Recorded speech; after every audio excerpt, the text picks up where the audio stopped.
이신론 또는 자연신론이라 불리는 이 철학은 18세기 계몽주의 시대에 등장한 이론으로 신은 인간을 초월한 존재이며 우주의 창조주라고 생각하는 점에서는 일종의 유신론이지만 세계를 창조한 하나의 신을 인정하되 그 신은 세계와 별도로 존재하며 세상을 창조한 뒤에는 세상과 물리법칙을 바꾸거나 사람과 같이 독자적인 인격을 가진 신이라고는 믿지 않습니다.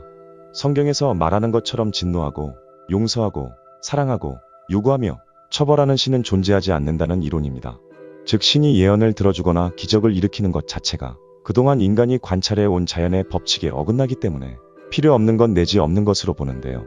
하지만 정해진 규범이 있는 건 아니기 때문에 이 신론에 대한 생각은 사람마다 차이가 많은 편입니다. 세상을 창조한 신이 비인격적인 거대 힘인 자연 질서 그 자체를 뜻하는 것이라고 믿는 사람이 있는 반면에 또 다른 사람은 인격신이 있는데 그 신은 세상을 창조한 이후에 더 이상 세상에 개입하지 않을 뿐이라고 보기도 합니다. 1705년 사무엘 클라크는 이 신론을 크게 4가지 유형으로 분류했는데요. 첫 번째는 신은 세계의 운행에 관여하고 인간의 도덕적 태도에 관심을 가지며 내세에서 인간의 영혼에게 심판을 한다는 것은 인정하지만 성경에 나오는 기적과 계시는 인정하지 않는 유형. 두 번째는 첫 번째에서 더 나아가 신이 내세에서 인간의 영혼에게 심판을 한다는 것도 인정하지 않는 유형. 세 번째는 신이 인간의 도덕적 태도에 관심을 가진다는 것도 인정하지 않는 유형. 네 번째는 신이 세계의 운행에 관여한다는 것도 인정하지 않는 유형.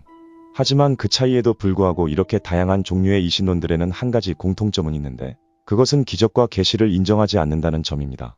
이유는 기적과 계시는 인간의 자연적 인식 능력인 이성에 반하기 때문이며 즉 자연은 동일한 사건 아래에서는 동일한 현상을 일으키도록 하는 통일된 질서를 견지하고 있다는 과학적이고 합리적인 인간의 이성으로 세상을 바라본다면 이러한 자연의 질서에 반대가 되는 기적과 초자연적 섭리를 믿는 것이 종교를 배척할 수밖에 없다는 것이 이신론의 논리입니다.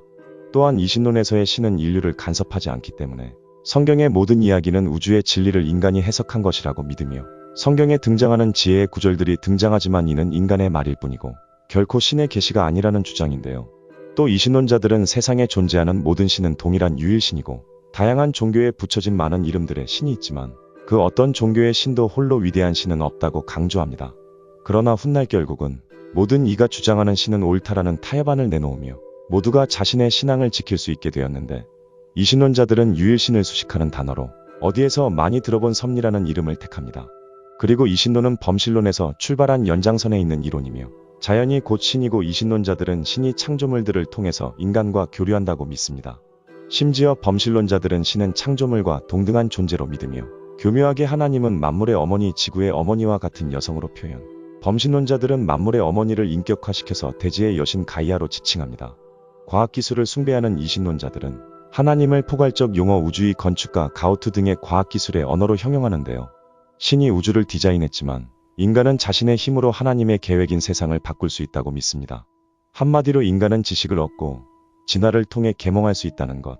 이렇게 계몽운동은 종교개혁을 향한 날카로운 칼날이었으며 계몽주의 이신론자들은 또 다른 영적 진리를 찾기 시작했고 이들은 유일신 하나님을 떠나 고대 문명으로부터 유래된 계몽사상의 진리에 기반하여 세워진 프리메이슨에 가입하게 되는데요. 평범한 조직이던 초기의 프리메이슨과 달리 1717년 최초의 스페큘러티브 메이슨리를 의미하는 프리메이슨 그랜드 로지가 탄생하며 이로써 프리메이슨은 사실상 이신론 교회로 설립됐고 현대판 고대 비밀 종교의 역할을 수행하며 과거부터 현재까지 존재하는 모든 비밀 종교의 지식을 한 곳으로 응집하는 매개체가 되었습니다. 구독과 좋아요는 채널 운영에 큰 힘이 됩니다.